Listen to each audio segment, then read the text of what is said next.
New moon in Sagittarius asks us to initiate a new beginning where we can focus our energy into a new direction. However, our circumstances might be leaving us feeling unclear what direction to go into, what to choose next. This is a time where we might need to be more patient, slow down, and be willing to go deep within to reflect about that. This is a time of reflection where we will be asking ourselves and looking at what we have grown in our life so far and where we want to take it next. How can we expand our knowledge, reshape our beliefs, and hold both a broad perspective and a detailed perspective at the same time? Saturn is forming a T-square, which gives us that challenge of looking at the long-term goals, looking at our long-term journey, committing to something, and being willing to be resilient and go through any challenges that might come up along the way. With Pluto finally in Aquarius, this is highlighting social and societal transformation. We might be reflecting on our belief systems, outdated structures in society, and determining the complexities that are involved with that. Although we might be seduced to think about our old systems like what is right and what is wrong, what is bad and what is good, this is a time to clarify what's not working and clarifying what we need so that we can actually open up a space for innovative, creative solutions that can bring our society forward in some way. This new moon will help us awaken, stop escaping, and focus our purpose in a direction with clarity and courage. Hey guys, welcome to Realization Hub. My name is Michelle, and I'm an intuitive counselor, energy healer, channeler, and astrologer who loves to teach sensitive and awakened souls how to be in command of their own energy, develop their intuition so that they can navigate those spiritual transformations with lots of clarity, ease, and empowerment. Today's video is about the new moon in Sagittarius, and I'm going to be going over the astrological transits as well as any intuitive insights or wisdom that wants to come through for you today. If you enjoy these videos, please like the video and subscribe to this channel. It really helps me out a lot. Let's go ahead and get started. All right, so let's get into the details of this new moon. Again, a new moon is a new beginning, and it's going to be in the first decan of Sagittarius at the 9th degree, which just means that this Sagittarius energy is very Sagittarius. So that's going to give this new moon, this new beginning, a very adventurous, optimistic, expansive kind of feeling. We might be looking at how we can align ourselves and aim towards our goals, as well as go through an experience and grow, go through an adventure and grow through that, learn from that, gain wisdom from that. The first decan of Sagittarius is very adaptable. You know, Sagittarius is a mutable sign, and so this new beginning does ask us to be adaptable. You know, we need to be adaptable when we're going through transitions and we're going through changes. And this new moon is helping us to initiate something that allows us to adapt to a transition. Now, I don't know about you, but when I look at the energy, the globe, the world just had a pretty big shift. And that shift happened when the United States elected a new president. And so we have this new moon happening at a time where our circumstances are unclear and kind of foggy. You know, there's a lot of opinions out there. There's a lot of perspectives out there, and they all kind of contradict each other, and it's all very complex. It depends what kind of perspective you're holding. We can have a very broad perspective like Sagittarius, or we can have a very detailed perspective like Gemini, and being caught up in the nuances and the dualities and the dichotomies of everything that's going on. When we're looking at this new moon, it is initiating a new beginning where we need to kind of clear some things up and start to aim towards a new direction, align with a new direction, and take action in that new direction. Jupiter is a planet that rules Sagittarius, and so Jupiter is actually going to be opposing this new moon, which means that it's creating like this balancing act that can be a little bit challenging. of this Gemini archetype and this Sagittarius archetype. Now, Jupiter doesn't do so well in Gemini because it's big and expansive and it's philosophical and it learns through experience, where Gemini, again, is very detailed. You know, it thinks, it learns, it processes, it's communicating, it's looking at all those details. We also have, at the same time, Mercury is going to be in Sagittarius. Now, Mercury doesn't do so well in Sagittarius. It's at its detriment in Sagittarius.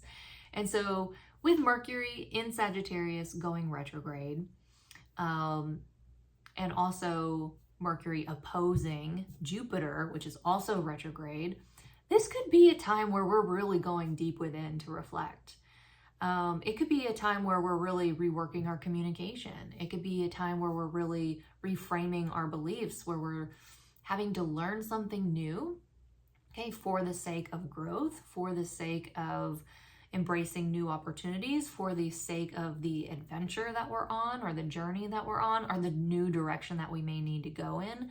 There may be that slow down, or that pausing, or that patience that we need to slow down and learn what we need to learn, you know, explore some new knowledge, some new things, you know, reframe our beliefs, redevelop, reshape our beliefs in some way, maybe let go of some old beliefs, maybe start seeing things in a different way, you know, both on a broad perspective as well as in all the details.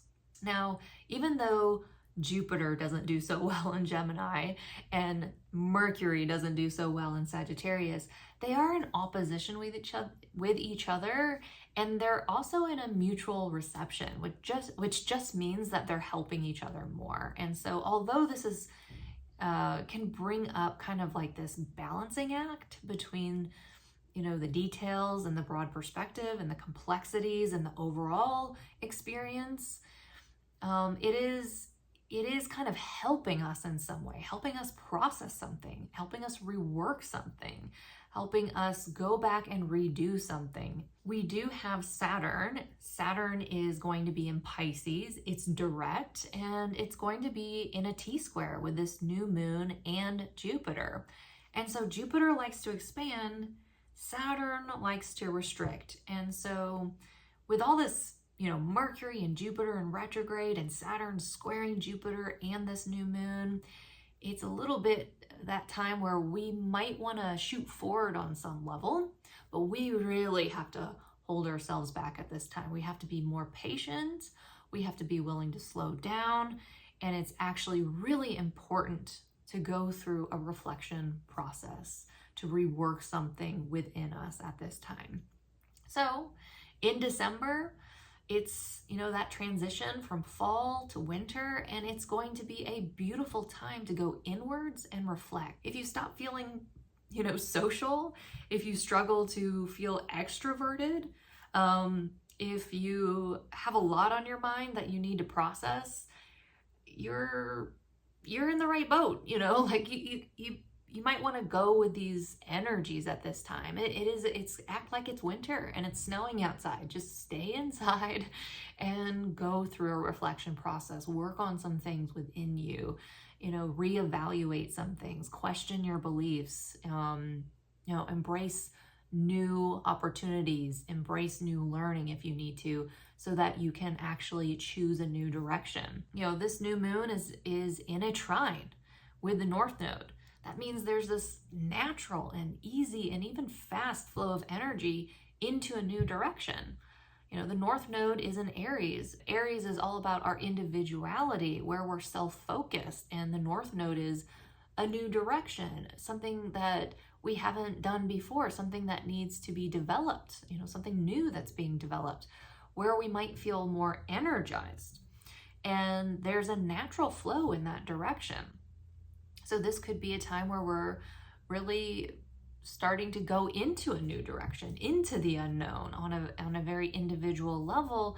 And we do need to reshape some of our internal world in order to do that. Something I love about this new moon is that it is in trine with Mars. Now, Mars is going to be in Leo. Leo is an energy that's very creative, talented, It knows how to really shine its light and take up some space and, really take the lead, in some way. And Mars is our energy, it's our passion, it's our ambition, it's where we're focusing our energy.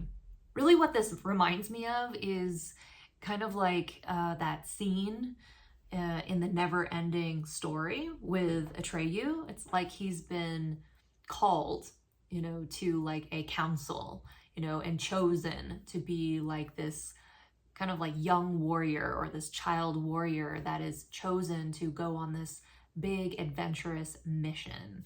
And he's young, he's got the energy, he's got the talent and the skills, the special talent and the skills, and he's willing and enthusiastic to go on this mission, and really the only challenge about it is that he's doing it alone, and he's going on this adventure and on this mission, and he's definitely going to encounter challenges, and he has to be both strong and resilient and strategic, and he also has to go through a maturing process.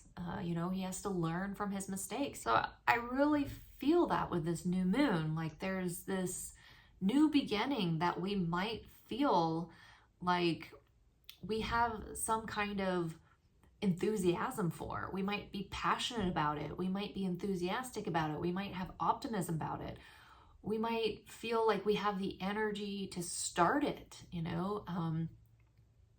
but we also might, feel like we're lacking in the experience. Maybe we're lacking in experience. Maybe we're not quite sure what the challenges are as we move forward.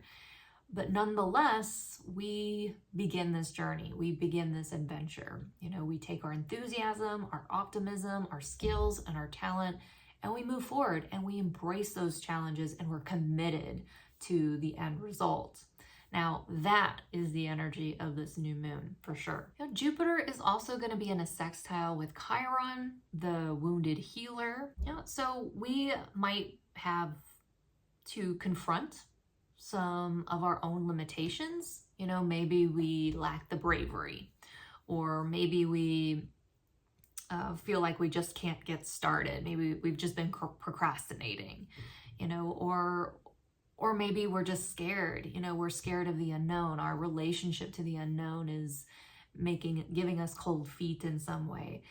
I'm just trying to give examples of these, wounds that might be kind of in our way, but at this time, we have the opportunity to grow through those wounds. You're ready for the next step. You might not be ready to complete the entire mission or goal or get the final result, but you are ready for the next step. And I do feel that if there is some kind of wounding in your way, or limitation within you in your way, or just something that feels stuck inside of you that's in your way, like a deep fear of some kind, then this is an opportunity to, rework something. What do you need to learn? What kind of skills do you need to practice? What kind of training do you need? What do you need to do so that you can feel ready? What do you need to do so that you can just take the next step? That's kind of what I feel with this sextile with Chiron. Jupiter is also in a trine with Vesta and Lilith. Now, Lilith and Vesta are in Libra, which can highlight our relationships. It can also highlight just things that bring balance and harmony to our lives in some way. Now, when I'm looking at that energy, it does look like, a healing of some kind. Vesta can be a very healing energy, but it can also kind of reveal our inner fire, like our inner desires. And Lilith can also be very passionate and can show us where our passions are.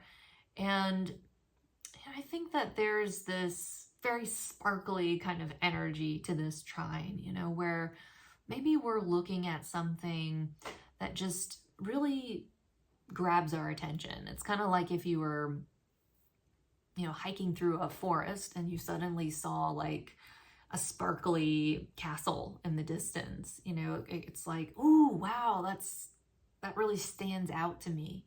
You know, so I think this trine with Jupiter is helping us to kind of catch our attention and to recognize, like, what is my inner fire? What is my inner desire? What could I grow or expand that might bring more balance or harmony into my life, or maybe even into my relationships? The other thing I want to mention with Saturn is that it's, you know, it's in a T-square to the new moon and Jupiter, which isn't negative. You know, it just means that this is a tension point. You know, so one of the things I was mentioning about that is this kind of restriction energy where it's slowing us down. There's definitely a theme around this new moon around slowing down and going within and reworking some stuff. And, you know, one of those things that I already mentioned is the difference between these broad perspectives and philosophies that we have, what's going on overall versus all those details. The other thing that's slowing down, you know, is Mars. Okay, and then we have Saturn restricting this. But another thing I want to mention about Saturn is Saturn can be a reality checker. You know, like we can think of Saturn as like an old man that teaches us some much needed lessons. And this might be a time where some of us, not all of us, but some of us might be getting those reality checks, you know, kind of like if you've been procrastinating, if you've become complacent, if you've been escaping, if you're operating off of delusional mindsets, if you're kind of wearing those rose-colored glasses, if you've been escaping into fantasy or even drugs or alcohol, you know, this could be a time where there's kind of a shakeup, you know, not necessarily like a Uranus kind of shakeup where it's like disruptive, but more of a, you know, wake up, like this is real, you know, you have a purpose. This is the time for you to seek out that purpose, to embody that purpose, to go in this new direction to do that purpose. And, you know, you got to get off the couch, or you got to get ready, or you got to stop looking at it this way. You got to get up and, you know, get ready for this, you know. And so I'm just kind of feeling that energy. Like Saturn is going direct, and I feel like he's that archetypical energy in this new moon that's kind of like, hey, get up, you know, like we got to rework this. We got to do this. You know, it's kind of like if you have a team, you know, like let's say you have a mission and you have a group of like warriors or something, and they're, you know, they just got done with their last battle and they've been sleeping and eating and getting drunk and napping and, you know, flirting with the women in the bar, and, you know, and it's like Saturn walking in the room like, hey, you know, this isn't over yet. We got a lot more to do, you know, like, you know, wake up, sober up, you know, get your stuff together, pack your bags. We got to keep training. We got to keep practicing. We've got our next battle ahead of us, you know? And so that's kind of the vibe I'm getting with Saturn. Like the adventure is not over. The mission is not over. It actually has a very long drawn out process to it. You know, Saturn squaring this moon kind of indicates that this new moon could be something that really plays out over the long run. It's something we really are committed to, something that we, you know, need to have a perspective that helps us over the long run. The last thing I want to mention is Pluto. You know, Pluto finally in Aquarius at 0 degrees. And you know, Pluto is, now that it's in Aquarius, it's going to be highlighting our societal transformations that are going on. And the first thing that I see Pluto really asking us to do is to be willing to be very clear about what is not working and what is outdated in our systems, in our structures, and in our world in general. Now, that's becoming very clear right now, but a lot of people are getting stuck on what's right, what's wrong, what's bad, what's good. And I really see Pluto, that archetypical energy, wanting us to refocus. Like, let's get clarity, not for the sake of judging it, but let's get clarity for the sake of reimagining and opening up a space for innovative, creative solutions that can be updated in our society and in our systems that can help us move forward in modern times. What kind of technology can we integrate? What kind of change can we bring to our structures of society? How can we get creative? This is kind of what I'm seeing Pluto doing. Now, Pluto is in a trine with Uranus, and it's going to continue to have a trine with Uranus as Uranus goes into Gemini. Pluto being in Aquarius, trining Uranus, especially when it starts going in Gemini, I believe we're going to be seeing some incredible transformations in our transit system, in our technology, in our communications. I think we're going to be seeing some very innovative changes happening in our future. But right now, we're still at the very beginning. It's kind of like going to a new place for the first time. You're still getting oriented around this new energy of Pluto in Aquarius. And right now, it's a little bit like looking at the world with new eyes. How can we just really clarify things, really open up our perspective, and really see things from a different point of view? Not that point of view of what's all not working in the world and what's bad in the world, but what could we do? What is possible? What could completely change and be updated that helps all of us? Okay, that's kind of the energy that I feel about that. All right, so I just want to point out to those of you that have personal placements in the mutable signs, this new moon is going to be more potent for you, especially if those personal placements are within 5 and 15 degrees, around those degrees. This new moon will impact you more directly. So again, those mutable signs are Sagittarius, Pisces, Gemini, and Virgo. All right, guys, thank you so much for watching. If you enjoy these videos, please make sure you like this video, subscribe to this channel, and hit the notification bell if you want to be notified anytime I post a video. I'm doing routine new moon and full moon energy updates on a monthly basis. If you are interested in getting more clarity about your natal chart, your personal energy dynamics, and the current transits and how they're impacting you, especially with Pluto moving into Aquarius, if you want to understand kind of this new mountain in your life where you're going to be going through a very long-term and powerful transformation, feel free to book a personal session with me. I offer astrology readings, intuitive readings, energy healings, and energy coaching. So if you are sensitive to energy and you need help learning how to heal yourself, you want to learn how to do energy work on yourself and even learn how to read and interpret your own energy so that you can have clarity and use that intuitive skill as a practical skill to navigate your life, definitely book a free consultation. I offer free 15-minute consultations for new clients, and you can book a session at any time. You can find more information in the description box below. I hope you guys have a very optimistic and adventurous and aligning new moon in Sagittarius. All right, take care, everyone. Bye.